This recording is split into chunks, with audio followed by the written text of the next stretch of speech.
Hogyan függ össze az édes krumpli a jóléteddel? Hát gyere, most elmondom. Kriszti vagyok, az életfűszeres, és 2007 óta foglalkozom egészséges étellel, élettel, házon kívül és belül. Mostanában most már több mint egy hete böjtölünk, majd erről is fogok videót készíteni, és az édes krumplikat is beleteszem a lébe. Ugye almát, meg répát szoktam kipréselni, és ennek a levét isszuk, és akkor ebben még mindenféle ilyen egyéb fincsiségeket, mint édes krumpli, meg kínai kell, meg ilyesmit szoktam bele rakni. Na és ma azzal találkoztam, hogy ugye így volt össze puszilkodva ez a 2 darab batáta, és akkor egyszer csak azt láttam, hogy hát így néz ki.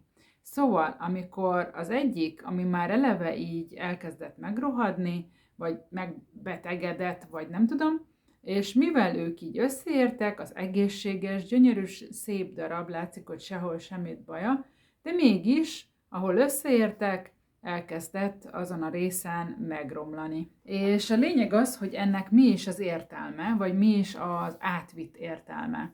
Ugye, hogyha az ember olyan emberekkel veszi, olyan társaságba keveredik, vagy olyan személyek veszik körül, akik különböző módon negatívan viselkednek vele, kritizálják, kinevetik, leszólják, mindenféle kárára, amitől ő, a személy rosszul érzi magát, bármit mondanak vagy tesznek, akkor ugye az egészséges ember, tételezzük fel, hogy ő neki, mondjuk vegyünk egy gyereket, mert az nagyjából úgy érkezik, hogy a legkevesebb sérülése van, nyilván hoz magával saját hátizsákot, de azért mégiscsak a legtöbb sérülést azt később szenvedi el, és ugye most, hogyha azt vesszük, hogy ez a gyerek most itt egy időben ugrik és felnőtt, és van döntési joga, és nem úgy van, hogy ki van szolgáltatva, mert ugye gyerekkorban ugye ki vagyunk szolgáltatva annak, hogy a szüleink, amit mondanak, azt kell csinálni, és gyakorlatilag hát ugye ott adottak azok a sérülések, vagy nem sérülések, amiket ugye ez a közeg okoz. Tehát, hogyha felnőttként észrevesszük azt, hogy ugye a 2 édes krumpli. Szóval, hogy rosszul érezzük valakivel magunkat a társaságban, egy beszélgetés után inkább lemerültek vagyunk, vagy ilyesmi, vagy effektív kinevetnek, megszégyenítenek, akkor azt kell észrevenni, hogy az a társaság, az az ember, az számunkra biztos, hogy rossz hatással van. Ezt a kapcsolatot hát sajnos ezt meg kell szüntetni. Azért sajnos, mert az ember ezt nehezen teszi meg, és a legnagyobb buktatója ennek az egésznek az, hogy ez legtöbbször a legközelebb, vagyis a legnehezebb, hozzánk legközelebb álló személyekkel nehéz ezt megcsinálni, a legnehezebb megcsinálni, sokáig nem is vesszük észre, aztán észrevesszük, próbálkozunk megcsinálni, de ugye ehhez fel kell nőni, érni, meg kell erősödni lelkileg, hogy ezt az ember ki tudjon állni magáért, és azt mondani, hogy szeretlek, nagyon szeretlek, de köszönöm szépen, ezt velem ne csináld. Én ebből nem kérek, és aztán nyilvánvaló egy bizonyos fajta távolságot is tart az ember attól a személytől. Sokkal könnyebb megcsinálni egy lazább kapcsolattal, akkor akár egy baráttal, még akár persze az már nagyon nehéz, ha valakinek a legjobb barátja, persze kérdem én, hogy a legjobb barát miért tesz ilyet, de nyilván előfordul. Úgyhogy ennek az egésznek a mondatókámnak a lényege azt, hogy ismerjük fel azt, hogy mi az, amit ki kell tisztítanunk az elménkből, a lelkünkből, a testünkből és a környezetünkből. Mi ezért kezdtünk böjtel, mi ezért nem fogadalmat teszünk, hanem célokat, és teszünk érte nap mint nap, valamit kisebbet, nagyobbat, de lényeg az, hogy a célunk felé haladunk.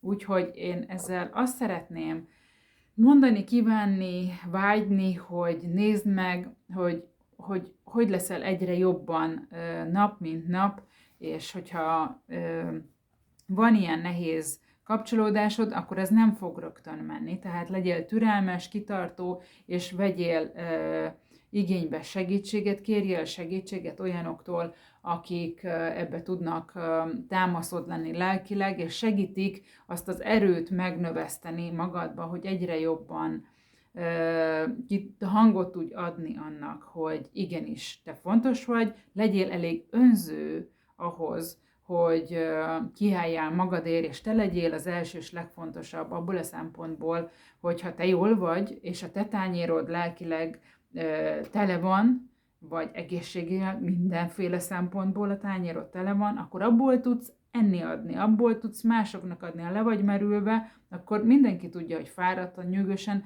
nem tudunk segíteni, adni, szeretni, úgy, stb.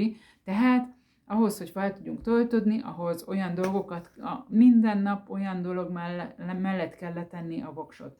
Szeretgetni a növényt, földanyácskát, kimenni sétálni, a komfortzónán kívüli dolgok nagyon erősítik az önbizalmat, meg a hitet, meg a mindent. Kérlek, ha még nem tetted meg, akkor lájkold a videót, meg iratkozz fel, ebben támogatva a munkámat és a csatornát, illetve ebben te is hamarabb kapod meg a videókat.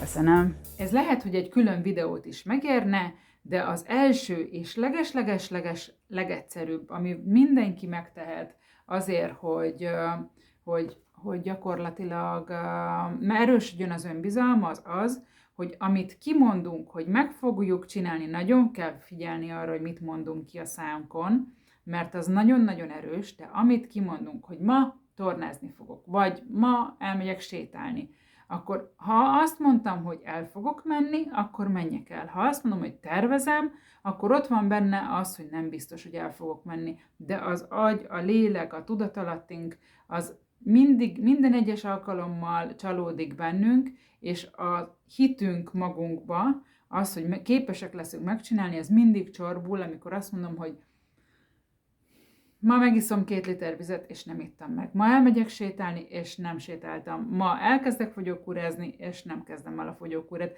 Tehát, hogy a kimondott szó, az adott szó önmagunk fele legyen a legszigorúbb, legpontosabban betartott. Úgyhogy én ezt az egyet, hogyha megfogadod, és ezt elkezded betartani, akkor tuti biztos, hogy észre fogod venni a változást az életedbe. Puszillak, ennyi volt az Életfűszeres Kriszti mára. Puszi!